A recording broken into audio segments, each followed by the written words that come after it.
Hi there, Vinny here from Project Frugal. In this video we're going to look at geographical arbitrage or geo-arbitrage. So arbitrage is essentially buying something in two different markets. We're going to look at the New Zealand market, we're going to look at the Portugal market, living in New Zealand versus living in Portugal. Check it out.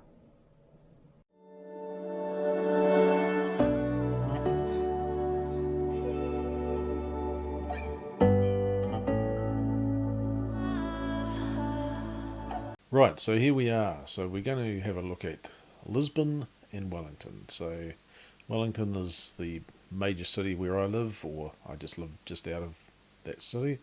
But we'll have a look at the price difference between the largest city in Portugal and Wellington, just to compare some things. So for this I've gone to numbeo.com or possibly nummeo.com, whatever you want to call it.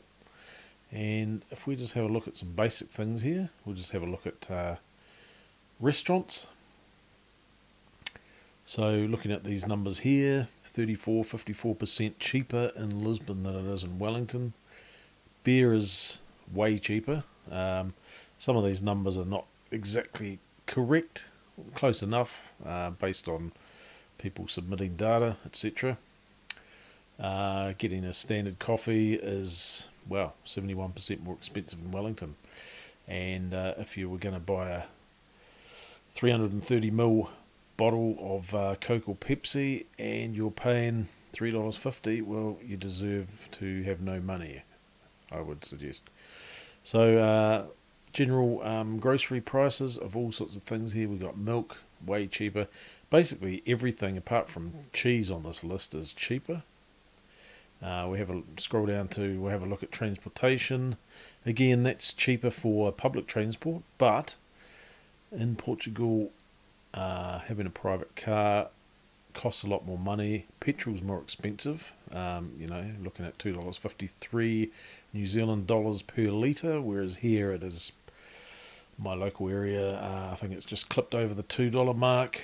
Depends where you live. You can get it cheaper, it can be more expensive.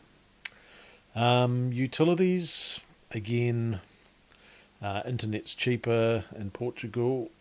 Mobile phones appear to be cheaper, but basic utilities, electricity, water, etc., garbage is more expensive in Portugal, or at least in Lisbon it is anyway. Sports and leisure, well, you can go for a walk. That costs you nothing. Childcare costs are cheaper in Portugal. Clothing, well, that's just a few comparisons there, but a little bit cheaper looking at that. Housing prices definitely a lot cheaper, so we're talking 40%, 45%, roughly around that mark. In Lisbon, if you're renting and if you're purchasing, Lisbon being the most expensive place in Portugal for real estate, apart from the Algarve. Lisbon and the Algarve and Porto would be the priciest locations. So generally, from what I've seen, house prices are cheaper in Portugal by a substantial amount. And unfortunately, the Portuguese don't earn a lot of income for their regular jobs. So if you look at that, according to this, average monthly net salary after tax, $5,241 if you're in Wellington. Well, that'll be nice. I don't earn that much, so even our household income isn't that much. So maybe that's a household income, I'm not sure. But Portuguese earn a lot less, probably, well, according to this, half as much, a third as much. And then we've got a comparison here of different cities and cost of living index.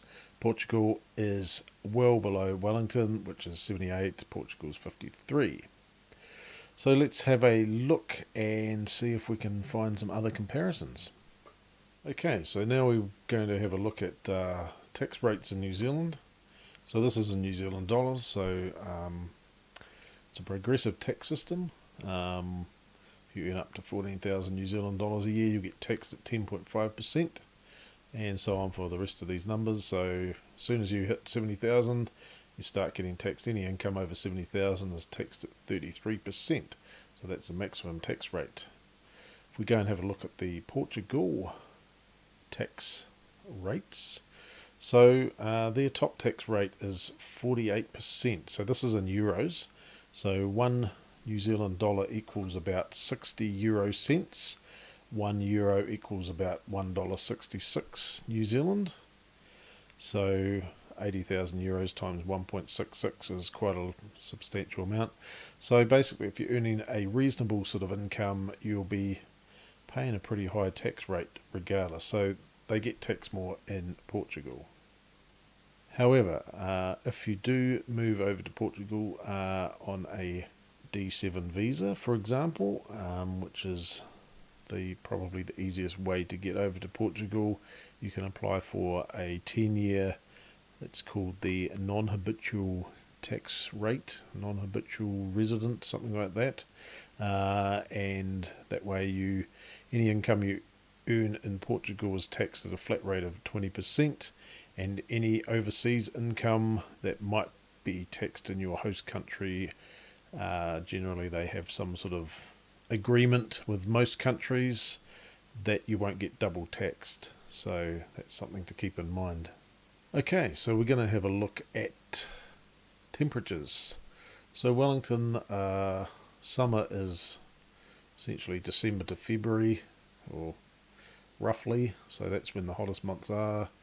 Gets up to 30 degrees on a very, very hot day. We've had summer's just at the end now. We've had a couple of 28s, a 30 odd roughly, some high 20 temperatures. In winter it can get pretty cold and it rains a lot, heck of a lot.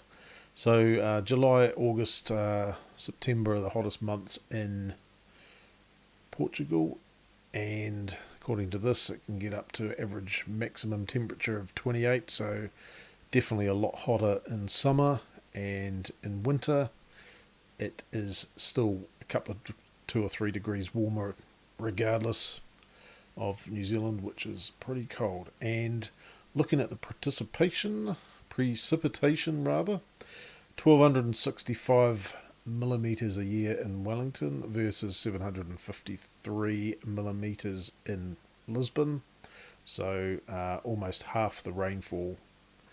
And if we have a look at the other thing, which would be the average sunlight hours per day, on average Wellington gets 5.5 hours of sunlight a day, whereas Portugal gets over 8 hours. So the climate is better, there's a lot more sunny days, there's less rain, it is warmer. Okay, so we'll have a look at this house, which is not far from where I live. This has got 4 bedrooms, 2 bathrooms, 160 square metre floor area, 890 square metres of land, and for this house they're asking 730,000. Looks a bit tired from the outside, looks nice on the inside, looks like they've done a nice job with that, looks pretty tidy. So 4 bedrooms, 2 bathrooms, nice bathroom. Well, that lino looks a bit old, but that's okay. Looks like it needs a bit of work on the outside with some of this stuff here. 730,000 New Zealand dollars. And we will have a look at something similar in Portugal. So this one is about 20 kilometres away from a major town / city. This one, 9,800 square metres of land, so it's 10 times the land area. Refurbished house with 6 bedrooms, garage and a pool. Let's have a look at some of the photos there. So this is 196,000 euros, which is approximately, that'd be about 325,000 New Zealand dollars, so less than half the price of that other house. Looks like it's got a nice view there. Comes with all this land here into this fenced off area here, so there's some olive trees, some other fruit trees up here. That's quite a substantial amount of land. That's an aerial view of the property there. Comes with an outdoor oven, nice inside, looks pretty tidy. Multiple bathrooms by the looks of things, indoor garage, multiple floors, etc, etc, etc. Nice wood burner over there, and potentially that's what you could be getting for less than half the price that you would be paying in New Zealand. Masses of land, bigger house, I would have to say nicer house with a swimming pool. So yeah, very nice.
So I hope that's given you some insight into what price differences there are in these two different markets. So obviously there's a lot of other factors such as retirement, can you retire, moving costs of potentially moving to another location, all sorts of other factors to take into account.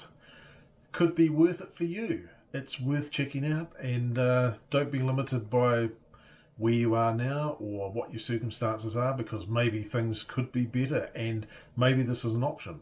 So in terms of how you're going to fund this, you could work overseas, you could work remotely, you could invest, save enough money, you could potentially, if you can live off your investments, then potentially that's a good source of income, and you could maybe supplement that by doing something if you did happen to move overseas. So you don't necessarily have to do it, but it's definitely worth investigating to see if it's going to work for you. It might not work for you, but it might do. So no harm in looking. So we'll see you in the next one.